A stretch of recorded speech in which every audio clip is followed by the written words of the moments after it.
Perkenalkan, nama saya Rival Syahputra Arianto, NIM 2021 111094. Di sini saya akan menjawab soal-soal ujian akhir semester Bahasa Indonesia.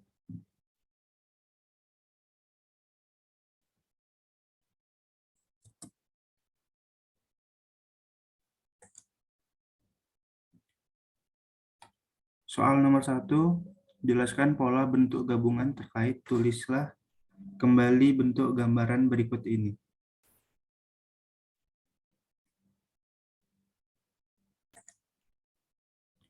Bentuk gabungan terkait adalah bentuk bahasa yang perlu bergabung dengan unsur lain agar dipakai dengan makna yang jelas. Bentuk terkait ditulis serangkaian dengan kata yang mengikutinya. Jika diikuti dengan kata dasar, bentuk terkait ditulis tanpa jeda atau spasi. Namun apabila digabungkan dengan bentuk turunan atau kata berimbuhan, maka penulisannya harus terpisah. Nomor 1, adi plus kuasa sama dengan adi kuasa. 2, catur plus tunggal sama dengan catur tunggal. 3, dui plus warna sama dengan dui warna. Nomor 4, ekstra plus kurikuler sama dengan ekstra kurikuler. Nomor 5, kontra plus revolusi sama dengan kontra revolusi. Nomor 6, purna plus wirawan sama dengan purna wirawan. 7, sabta plus krida sama dengan sabta krida. 8, sub plus bagian sama dengan sub bagian.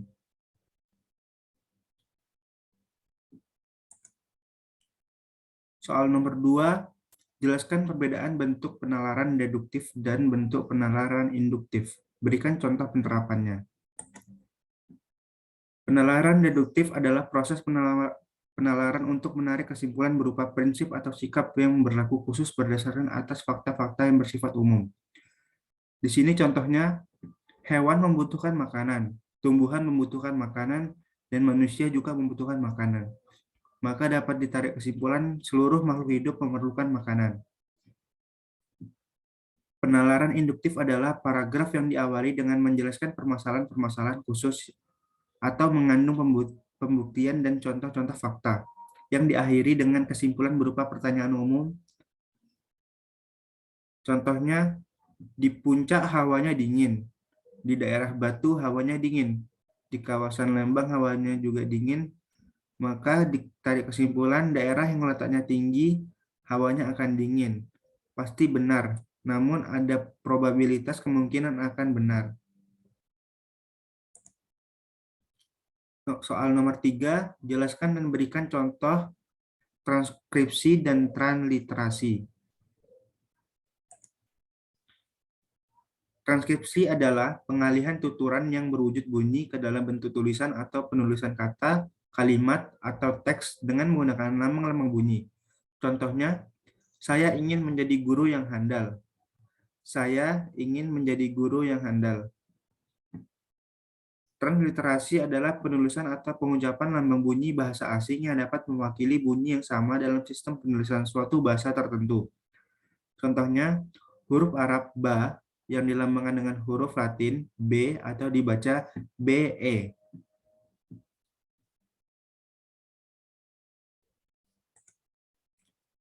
Soal nomor 4, jelaskan penomoran bagian karangan berikut ini. Perbaikilah jika menurut Anda masih ada penulisan yang salah. Menurut pedoman EYD, ada dua cara mengatur sistematika penomoran, yaitu dengan menggunakan sistem gabungan angka dan huruf, dan sistem angka digital. Pembenarannya, A. Program usaha. 1. Tahapan persiapan program. 1.1. Penerimaan warga belajar. 1.2. Pemilihan penyelenggaraan. 1.3. Pemilihan ketua kerja usaha. 1.3.1. Musyawarah. 1.3.2. Ditunjuk. Soal nomor 5. Jelaskan cara penulisan gelar akademik yang benar, kemudian jawab soal berikut ini. Jika masih salah, penulisannya segera diperbaiki. Cara penulisan gerak akademik yang benar adalah setiap gelar ditulis dengan tanda titik sebagai antar huruf pada singkatan gelar yang dimaksud. Gelar ditulis di belakang nama orang. Antara nama orang dan gelar disandangnya dibubuhi tanda koma. Jika di belakang nama orang terdapat lebih dari satu gelar, maka di antara gelar-gelar tersebut disisipi tanda koma. Pembenarannya, Bayu Maharani, S.S. RM Pratama, M.M. DR Irfai Fakturaman, SPD, MPD. Prof. Dr. Ahmad Ulin Nuha, MPD. Soal nomor 6, jelaskan penggunaan tanda elipsis, tanda siku, dan tanda kurung. Berikan contoh penggunaan tanda tersebut dalam kalimat. Elipsis adalah pelepasan kata atau kalimat yang penggunaannya telah diatur dalam Pedoman Umum Bahasa Indonesia atau PUEBI. Elipsis adalah tanda berupa 3 titik yang diapit spasi. Di sini menggambarkan kalimat yang terputus-putus atau menunjukkan bahwa dalam suatu petikan ada bagian yang dihilangkan. Contohnya, kita harus saling titik-titik agar hidup rukun. 2. Semua warga negara harus titik-titik terhadap Undang-Undang Dasar. Tanda kurung siku adalah tanda yang dapat dipakai untuk mengapit keterangan yang ada di kalimat penjelas. Di dalam tanda kurung, atau bisa digunakan dalam hal pengoreksian kalimat yang ada ditulis oleh orang lain. Tanda ini menyatakan bahwa ada kesalahan atau kekurangan huruf pada naskah aslinya. Contohnya, 1. Terdapat 5 unsur komunikasi dalam model Laswell atau pembahasan selengkapnya bisa disimak di bab 1 halaman 15. 2. Rumah Pak Burhan yang bercat merah, tanda kurung siku, dihuni sejak 1997, tanda tutup kurung siku, telah resmi dijual. Tanda kurung adalah tanda yang dapat dipakai untuk mengapit tambahan keterangan atau penjelasan. Contohnya, mahasiswa baru itu belum memiliki KTP atau kartu tanda mahasiswa. Tanda kurung adalah tanda yang dapat dipakai untuk mengapit keterangan atau penjelasan yang bukan bagian utama. Contohnya, keterangan itu tanda buka kurung, lihat tabel 12 tanda tutup kurung, menunjukkan laju ekonomi dalam negeri. Tanda kurung adalah tanda yang dapat dipakai untuk mengapit huruf atau angka yang digunakan sebagai penanda pemerincian. Contohnya, faktor produksi menyangkut A. Bahan baku, B. Biaya produksi, C. Tenaga kerja. Soal nomor 7.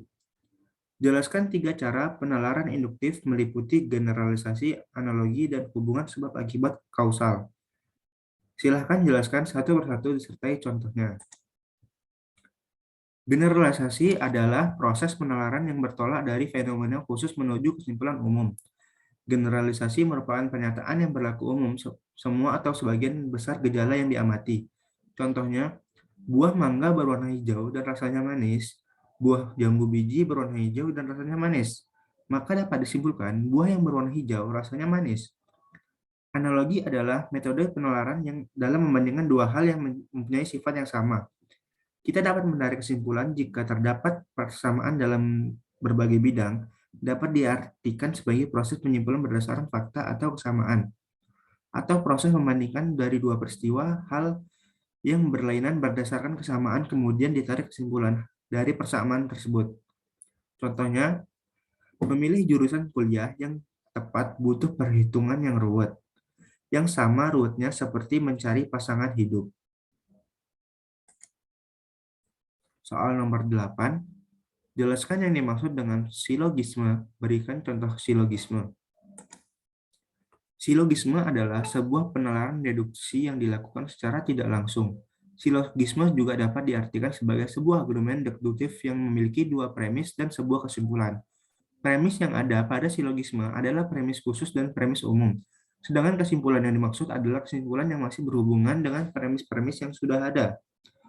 Contoh kalimat silogisme, jika musim kemarau, sungai akan kering. Sekarang sungai mengering, jadi sekarang adalah musim kemarau.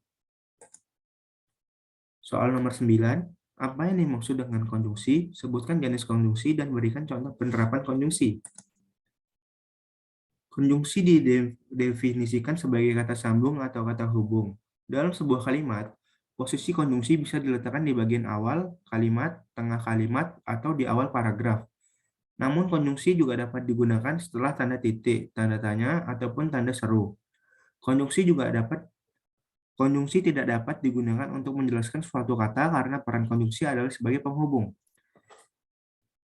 Konjungsi intrakalimat, konjungsi ini menghubungkan kausal yang tidak kausal induk dan kausal anak. Biasanya konjungsi terdapat pada bagian tengah kalimat.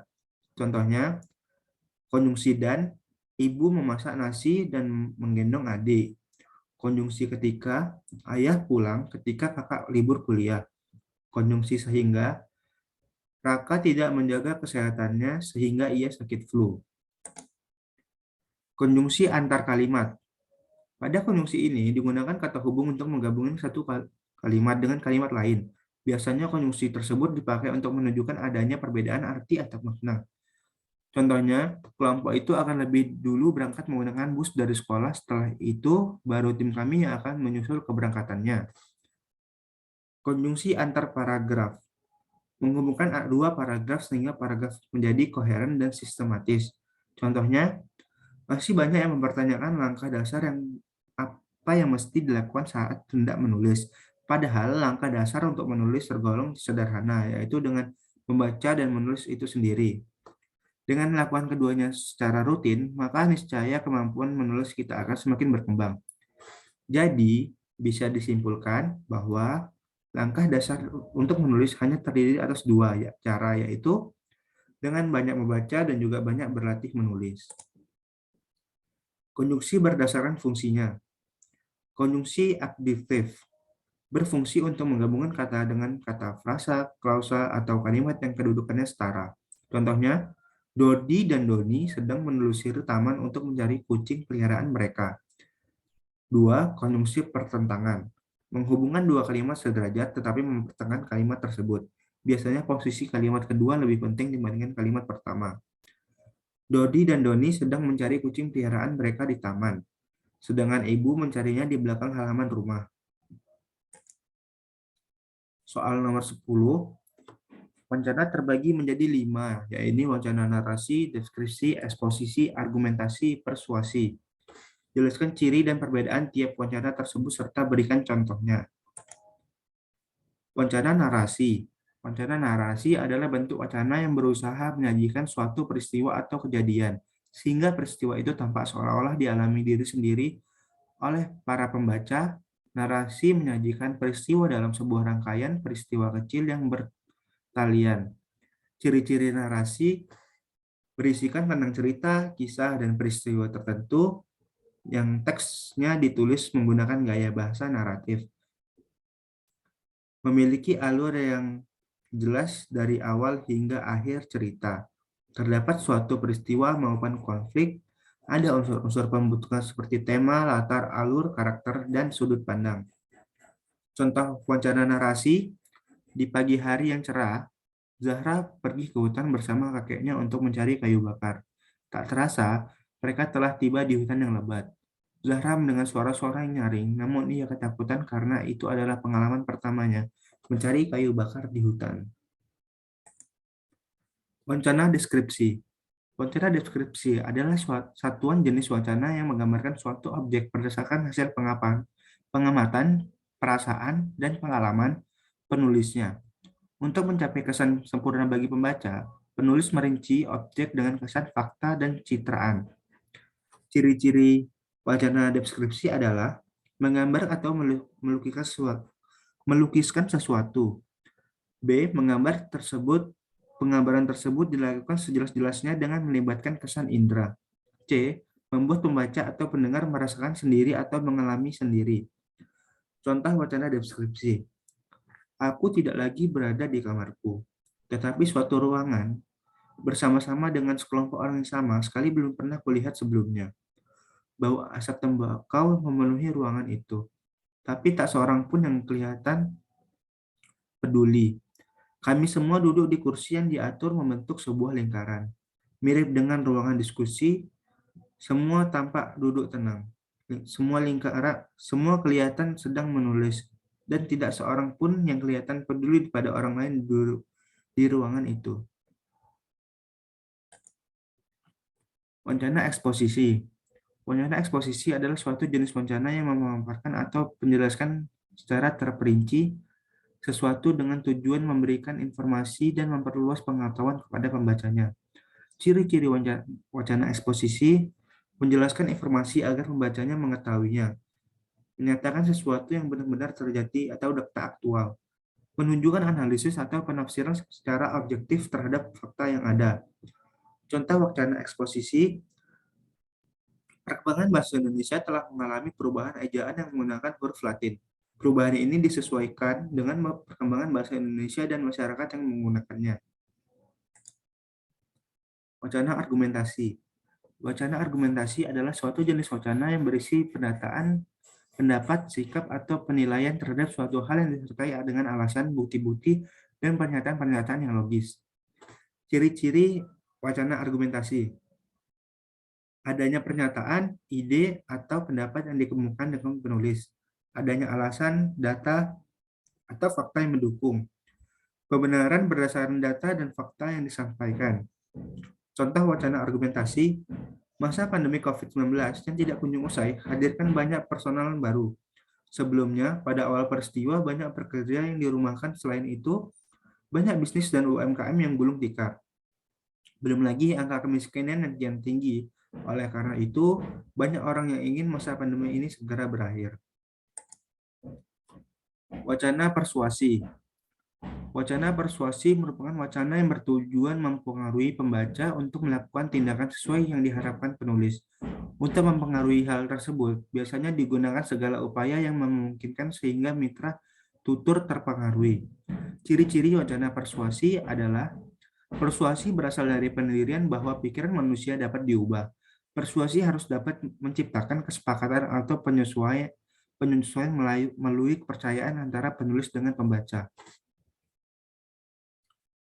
Contoh wacana persuasi: pemerintah pada tahun 2018 telah mengeluarkan dana sebesar 444 triliun rupiah yang dikhususkan untuk pendidikan nasional. Dana tersebut mewujudkan beasiswa, bantuan sarana prasarana, dan kebutuhan lainnya di bidang pendidikan. Sudah sepatutnya kita sebagai pelajar memanfaatkan itu semua dengan sebaik-baiknya, khususnya untuk menimba ilmu di dunia pendidikan dan tidak menggunakannya untuk keperluan lain. Oleh karena itu, marilah kita terus belajar dan belajar dengan giat. Terima kasih atas videonya. Assalamualaikum warahmatullahi wabarakatuh.